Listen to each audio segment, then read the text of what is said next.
Demain, je veux que toi et toute ton équipe vous passiez en méthode agile. Ah bon? Mais c'est quoi l'agile? Tout le monde passe en agile. C'est quoi? Bah c'est agile quoi,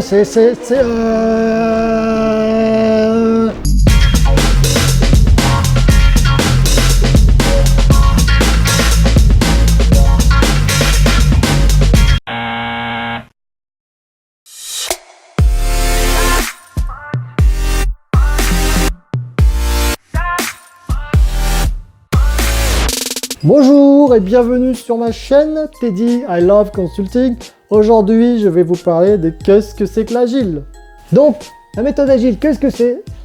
C'est une méthode de travail basée sur l'innovation, sur la livraison itérative, sur du feedback fréquent et rapide et sur de l'amélioration continue et de l'innovation constante. Ah oui, mais en agile, c'est le bordel. Il n'y a pas de doc, c'est pas cadré, c'est le bordel.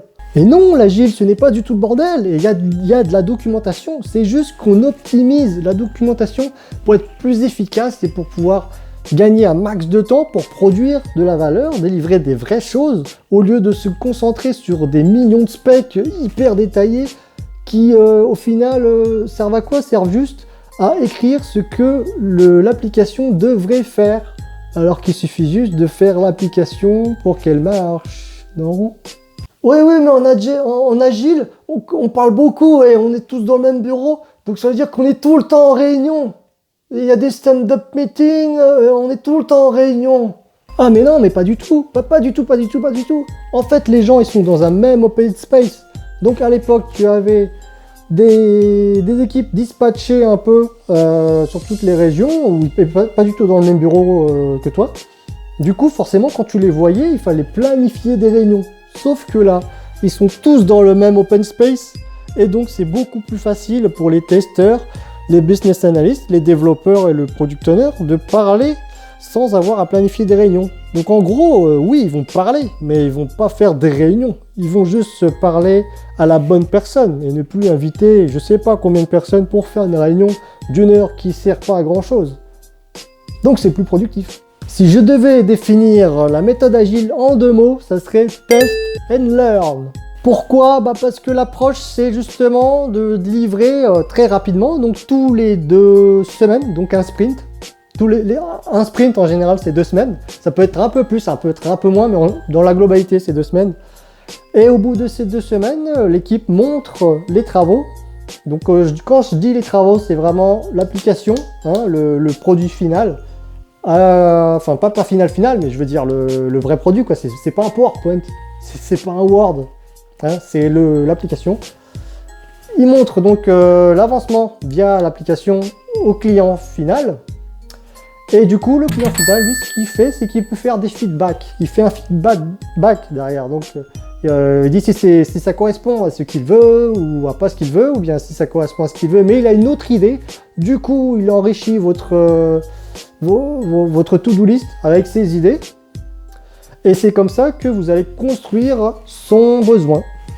Donc, avant, en cycle en V, on rencontrait le client final.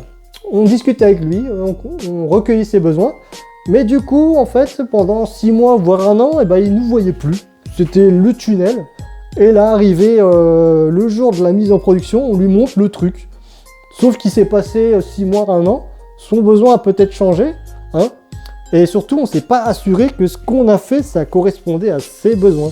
Donc, en gros, on lui montre le produit tout fini, aux petits détails, petits oignons près, et avec le risque très important, hyper important, le risque maximum, qui vous disent « Ah bah non, en fait, mon besoin, soit c'est plus ça, ou bien soit ce n'était pas ça. » Et là, vous l'avez dans le cululu.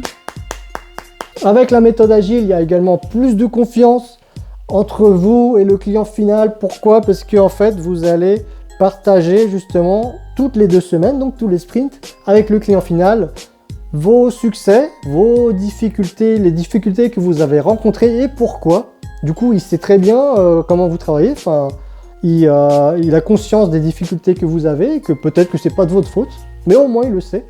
Et également essayer de trouver des axes d'amélioration continue pour le prochain sprint.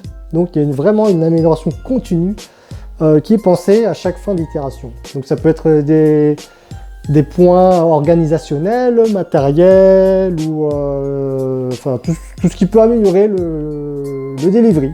Et donc, comme je vous le disais, une équipe agile, ça produit des choses, ça délivre des choses en 2 semaines. 2 semaines, c'est très très court, hein, surtout pour les gens qui avaient l'habitude d'être en cycle en V, en waterfall. Donc c'est très court. Donc comment est-ce qu'on fait pour accélérer et pour être sûr de délivrer en 2 semaines? Donc comme je le disais tout à l'heure, il faut déjà optimiser la documentation. Donc la documentation, c'est quelque chose qu'on optimise à fond pour pouvoir avoir du temps pour délivrer vraiment du software. Il y a ça. Et il y a également l'automatisation des tests et des tâches rébarbatives, notamment de tout ce qui est testing et des déploiements. Donc le testing et le déploiement, on met en place une architecture d'automatisation qui va automatiser toutes ces tâches-là. Et du coup, ça nous fait gagner du temps pour développer. Et du coup, le dernier point pour accélérer les travaux, il faut que l'équipe soit auto-organisée. Donc il n'y a pas un chef qui dit toi tu fais ci, toi tu fais ça, toi tu fais ci, toi tu fais ça, toi tu fais ci, toi tu fais ça. Non. L'équipe doit être autonome, auto-organisée.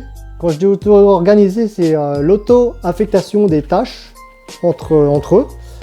Et également l'auto-prise de décision. Donc les équipiers peuvent prendre des décisions. Et ensuite, ils les assument. En fait, pour prendre un exemple, c'est très simple. Si vous voulez un exemple concret, vous mettez votre équipe dans une salle de réunion, n'importe, dans une salle, vous les faites s'asseoir, vous restez debout, et imaginez qu'il y a un incendie qui se déclenche. Et là, quelle est la méthode la plus rapide? Est-ce que c'est lorsque vous serez debout et que vous dites « Bon bah toi tu sors, toi tu sors, toi tu sors, toi tu sors, toi tu sors ». Est-ce que c'est plus rapide que les laisser s'auto-organiser pour sortir en même temps? La réponse est claire, non? Même chose pour une équipe de football. Lorsque vous avez une équipe de football qui court sur le terrain, à votre avis, est-ce qu'il y a un chef qui dit « Toi tu dois faire ci, toi tu dois faire ça, toi tu dois faire ci, toi tu dois faire ça » ou bien est-ce que l'équipe s'auto-organise et comble les trous de l'équipe du coup de manière fluide? Ça, je crois que la réponse est évidente. Voilà, nous arrivons à la fin de cette vidéo. Donc j'espère que vous avez apprécié. Je vous remercie de l'avoir regardé jusqu'au bout. Donc si vous avez apprécié, mettez un pouce en l'air. N'hésitez pas à partager auprès de vos amis, de vos collègues, de votre famille et d'autres personnes, pourquoi pas. Et si vous voulez également partager en commentaire votre feedback de l'agile, votre Rex sur la méthodologie agile, ça peut m'intéresser, mais ça peut également intéresser d'autres personnes qui cherchent à en savoir plus sur ce sujet. Donc sur ce, je vous dis à bientôt, à la prochaine, bye bye.